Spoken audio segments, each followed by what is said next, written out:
point of this video is, I've had a lot of questions, what's so different about the Cybertruck compared to every other Tesla out there? Are they the exact same? Are they totally different? Let me show you a little bit. We'll start off with, I'll take you inside my Model Y, then I'll take you inside the Cybertruck so you can see for yourself what's different, what's the same. Come on in. Here in the Model Y, it starts off with a very typical steering wheel, the round steering wheel. This is what every Tesla comes with, unless you have a plaid version, then they'll have the yoke steering wheel similar to what's in the Cybertruck. But this one's very similar. Start off with the very minimalistic look. You have the big screen here in the front. That's pretty standard with the Y, the S, and the 3, and there's nothing in front of you. The Model X will have a small screen in front of you, but this one, there's nothing. So this lines up very close to the Cybertruck. It is a little to get used to with no cluster gauge in front of you, but just that screen, but you get used to it pretty quick. After that, you'll notice the steering wheel, again, very minimalistic. You have a slide where you can turn left and right, and the buttons you can push left and right. You can set the different things. It'll come factory set to allow you to control volume up and down with the left, and your right one will let you control speed settings when it's in autopilot, things like that. Over to the right here, you have this stalk. This is very commonplace in a Tesla. If your foot is on the brake, you can drop down to put it into drive. You can put it up to go in reverse. And then you can go slightly down, holding it slightly down, and it falls into neutral. To put into park, you'll press your button on the end.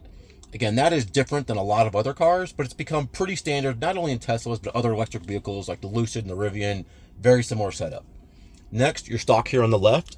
Again, very standard. Turn signal pushing down, turn signal to your right, pushing up. One thing I like to notice here on the Y, if I turn my turn signal on, it will show me what's happening on the right side of my car. If I put my turn signal on to the left, it'll show me what's happening on the left side of my car. That's become very useful over the time. And you'll see the Cybertruck is very similar in that regard. However, on the Cybertruck, you'll notice it does not have these stalks, which it became the biggest change for me. Next, I'll talk briefly about the chargers. The Model Y allows you to charge your phone up here in these wireless charging location spots. That's something that I feel like these were, up until recently, the best chargers I had ever seen on a car. They charge quickly, and they didn't generate heat like some of the other ones I've had in the past. The downside of these is it has a definite hard stop on the bottom and the top, as well as the left and the right. So if we had a larger phone, for example, I had a large Galaxy S23 for a long time, the Ultra, and a big rugged case on it, it didn't fit in this spot. So that was a little annoying to me that I couldn't charge there. But just I'd say 99% of the phones in the market fit there just fine. That's a plus, but I think the truck took it to the next level to make it a little bit more of a plus. The key card. This has been the key, the way to access your card, assuming you're not using your phone as a key, which I always have. But if you're letting someone else use the key, if you don't have the phone, this is your key to the car. There's a little sensor somewhere here, right behind the cup holders. If your car is here, then it allows you to put it into gear. So that's something, again, that's fairly similar to Cybertruck, just different locations. As far as on-screen, what's different about the on-screen? If you notice here, one thing I like to point out quickly, there's a sign that says seat belts that aren't fastened. That's nice to have at some point, you know, if you're not buckled or when your passengers, when your kids isn't buckled, but it's just always there. If you put cargo in your back seat, it will show up and there's a fastened seatbelt sign on. Not a huge deal, but this will also cover up if you're playing music, you will not see it. Or some of the other directions or your navigation directions will be covered by the seatbelt sign, and there's not really a whole lot you can do about it. Next, quickly, your HVAC system. This is a cool feature, but it's very similar on the Cybertruck. I can split my directional left to right. I can go up or down, again, up or down, or split how it comes out. Again, that's pretty cool, but not a whole lot different than the Cybertruck. There's a keep mode to keep your fan on, a dog mode for leaving your pet inside and want to keep the interior at a comfortable temperature for your animal. But that's all, again, very similar to Cybertruck, maybe a couple more features here and there. One thing that was cool about the Tesla they started adding is you could keep your mirrors on, or your cameras on, acting as mirrors all the time. So if you were driving and you had something in the back, or let's say you were carrying a bike rack and you couldn't see out your rearview mirror, this is a cool feature to have. You could see what's happening behind you, but also in front of you, and that literally, you could keep that screen on as you were driving and really get a sense of what's happening all around you. Again, very similar in the Cybertruck, but they've kind of taken it to the next level. The toy box, almost identical, what you see here to what you would see on the truck. As far as like your bonus features in your apps, again, very similar. A couple additions, one I'll mention when we jump into the Cybertruck itself. Let's quickly jump into the back seat, and I'll kind of show you quickly what's happening back there. Here in the back seat, very quickly, we have the vegan leather seats. They're, to me, comfortable.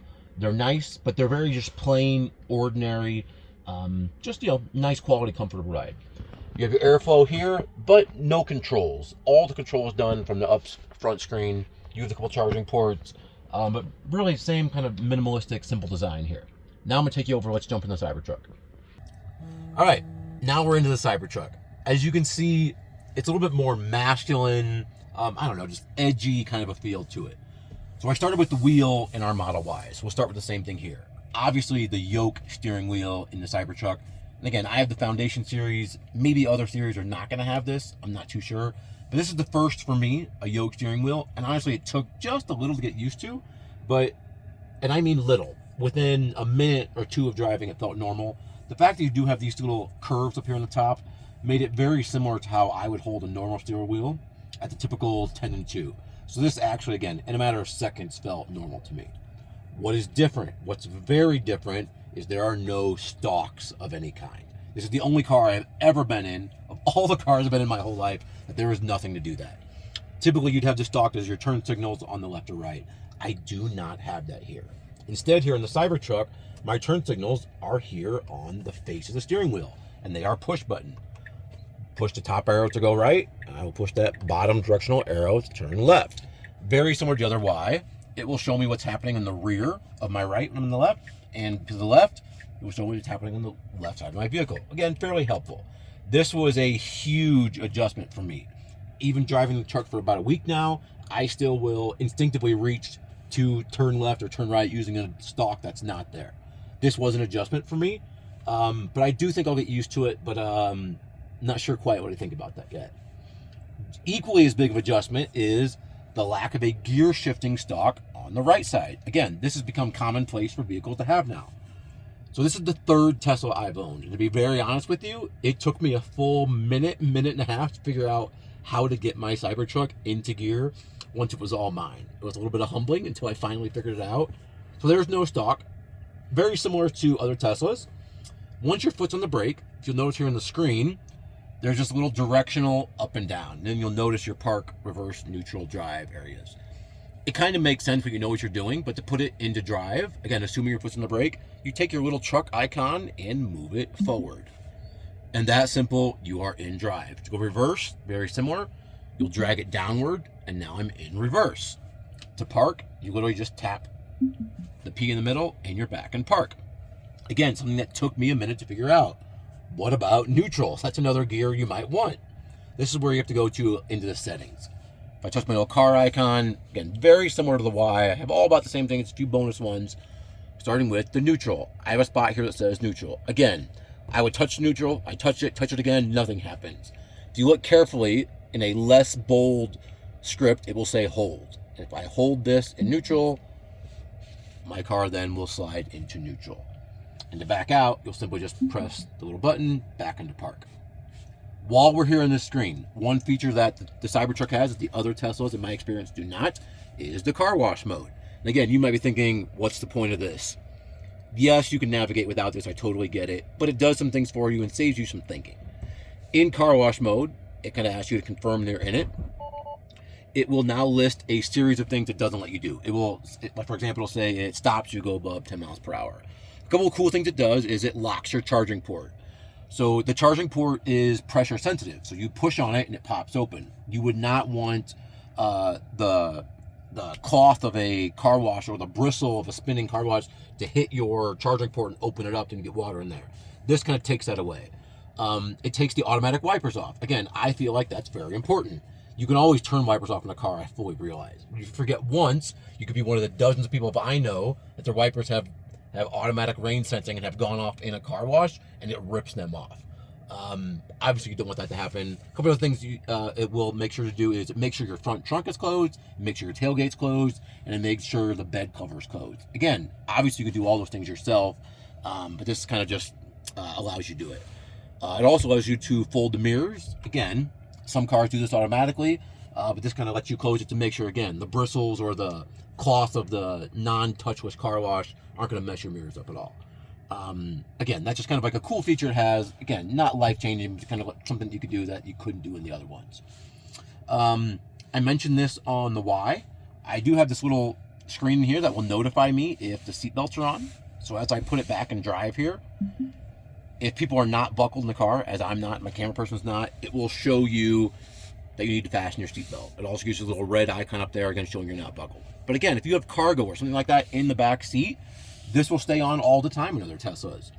And it will block what's behind it. One cool thing, it's a small thing, with the Cybertruck, is it allows you to close that screen and you go back to seeing what's underneath that. All in the same spot of the screen. Again, slightly different. It will show you the front or the back of what's happening if you want that. With a truck, with your tailgate shut and with your bed liner shut, you can't see behind you. So it is a cool option to have this pressed to allow you to see what's happening behind you while you're driving, almost in lieu of a rear view mirror. One thing that's very similar to the other Teslas, but also slightly different at the same time. This allows you, again, I'm in drive currently, I can keep this screen up while I'm driving. One thing that's slightly different, again, the other Teslas, is right now it's showing me the left screen, the right screen, and the front screen. I can rotate this to where I can see the left and right, and now the rear. Again, this can be very helpful if you are, let's say you have specifically this truck that I can't see out the back because the gate is shut and the bed cover shut, I can't see. This allows me to see what's behind me, again, kind of like in lieu of a rear view mirror. Your apps, very similar, nearly identical. One thing that I noticed was different was the Cybertruck allows Zoom. I could conduct a Zoom meeting from this car. That is something obviously I have not been able to do from any other Tesla, but it's a cool feature to have, something that I have used and that I will continue to use. The toy box, again, nearly identical to what the other Teslas have. That's almost the exact same. Some of the arcades are slightly different compared to some of the other Teslas. It gives you just a little better option of games by a couple, and they're very high-tech, very futuristic, so it maybe might keep you a little more preoccupied while you're charging than maybe your other traditional Teslas were. So yeah, that's kind of differences of what I would have there. Lastly, I'll take you back in the back seat. This is one main difference, especially if you have kids or little ones riding with you in the back seat. Let's jump to the back. All right, quickly, in the back seat, the seats themselves, the material, that vegan leather is very similar. Now, again, this could just be my particular model, the Foundation series. I do have like a bonus little silver piping and some threads. It kind of stands out, makes it pop just a little bit more, makes it a little more of a fancy, luxurious kind of a feel. The seats themselves do have a little bit of a cupping, more of like that front seat feel. So I would say it would be more comfortable in the back seat than it would be in a typical back seat of some of the other cars. Where this is totally different and where it's, to me, a game changer, especially if you have kids, is you now in the back have a screen. And honestly, this could be different even for an adult. I have controls here that I don't have in the other Teslas. Just like in the front, I have directional control of the air in every direction. Again, some will prefer that air in their face, some don't. Again, nothing crazy, just a slight little screen there. I can control the heated seats from the back. Very similar to my Y, I have heated seats option on the left and the right, and I can control those from the rear, though, where I had to control them from the front of my other one. Music, again, I can kind of change this from the back. I have different options I can plug in and listen to. But where it's totally different is this can actually be used as a video screen while you're moving. All the other Teslas out there, the front screen, you obviously cannot use it, optimize it as a video screen while you're moving. Only while you're seating or charging. This one, you can use it while you're moving. So again, just a cool feature to have. I can really watch Netflix, Amazon, and some of these other main shows from the back screen. So, again, if you're not in the back seat a lot, then maybe not be a big deal for you. But if you're like me and you have children, or I regularly have passengers in my back seat, pretty big difference. So, and I hope that helps you a little bit to kind of see like what's going on, what's different, what's the same. If there's something I'm missing, let me know in the comments below.